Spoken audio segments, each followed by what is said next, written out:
മുൻപൊരു വീഡിയോയിൽ ഒരു അഡാറ് ലവ് എന്ന സിനിമയിലെ ഫ്രീക്ക് പെണ്ണെ എന്ന സോങ്ങിനെ എന്തിന് മോസ്റ്റ് ഡിസ്ലൈക്ഡ് സോങ് ആയി നമ്മൾ മലയാളികൾ മാറ്റി എന്ന് ഞാൻ ചോദിച്ചിരുന്നു. പലരും അതിന് കീഴെ വളരെ ജെനുവിനായി അന്ന് എല്ലാവരും ഡിസ്ലൈക്ക് അടിച്ചതുകൊണ്ട് ഞാനും ഡിസ്ലൈക്ക് അടിച്ചു, അല്ലാതെ പ്രത്യേകിച്ചൊന്നും ഉണ്ടായിട്ടല്ല എന്ന കമന്റ്സും ഇട്ടിരുന്നു. എനിവേസ്, ഒരാൾക്കൊരു ഓവർനൈറ്റ് സ്റ്റാർഡം കിട്ടുമ്പോൾ നമ്മൾ മലയാളികൾക്ക് അങ്ങ് ദഹിക്കാത്തതും അവരെ വലിച്ച് താഴെയിടാനുമുള്ള ആ ഒരു പ്രവണതയുടെ സാക്ഷ്യപത്രമായിരുന്നു ആ ഒരു സംഭവം മുഴുവൻ. അതിൽ അവർ വിജയിക്കുകയും ചെയ്തിരുന്നു. എന്നാൽ അങ്ങനെ വലിച്ചിടാനുള്ള ഒരു ശ്രമം നടത്തിയിട്ട് ആൾക്കൂട്ടത്തിന് വിജയിക്കാൻ പറ്റാതെ പോയ സംഭവങ്ങളും ഉണ്ടായിട്ടുണ്ട്. പറഞ്ഞു വരുന്നത് നടി അനുപമ പരമേശ്വരനെ കുറിച്ചാണ്. പ്രേമം സിനിമയിലെ 3 കാലഘട്ടം പോലെ തന്നെയായിരുന്നു ആ സിനിമയിലെ 3 നടിമാർക്കും ജനങ്ങൾക്കിടയിൽ കിട്ടിയ സ്വീകാര്യതയും. സിനിമ ഇറങ്ങുന്നതിന് മുമ്പ് അതിലെ ഒരു പാട്ടിൽ വന്ന ചുരുളമുടിക്കാരിയായ അനുപമയായിരുന്നു സംസാര വിഷയം. എന്നാൽ സിനിമ ഇറങ്ങി കഴിഞ്ഞപ്പോൾ ആദ്യ നാളുകളിൽ എല്ലാവരും മലർ മിസ്സിന്റെ പുറകെയായി. ഒടുക്കം കുറച്ചുകൂടി കഴിഞ്ഞപ്പോൾ സിനിമയുടെ അവസാന ഭാഗത്ത് വന്ന സെലിൻ എന്ന കഥാപാത്രത്തെ ആളുകൾ എടുത്തു വെച്ച് ആഘോഷിക്കാൻ തുടങ്ങി. സ്വാഭാവികമായും ഈ ഒരു സ്റ്റേജ് എത്തുമ്പോഴേക്ക് അനുപമയെ ആളുകൾ മറന്നിരുന്നു. ഇതിനോടൊപ്പം തന്നെ ഒരു ഇന്റർവ്യൂവിൽ അവർ പറയുകയുണ്ടായി, മണിരത്നം വന്ന് പറഞ്ഞാൽ പോലും തന്റെ മുടി ഞാൻ കട്ട് ചെയ്യില്ല എന്ന്.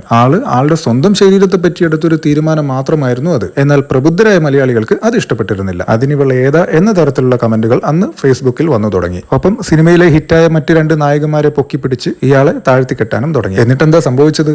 അവര് വീണോ? ഇല്ല.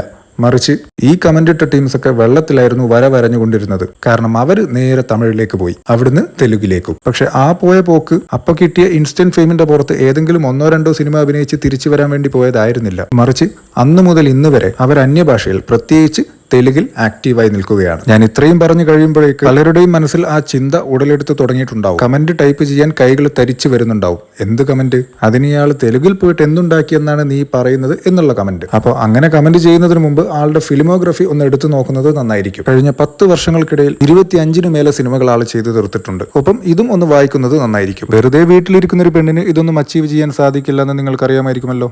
പിന്നെ ഇതൊക്കെ നേടിയെടുക്കുന്നതിനിടയിൽ അവർ അവരുടെ മുടി മുറിച്ചോ? അതും ഇല്ല.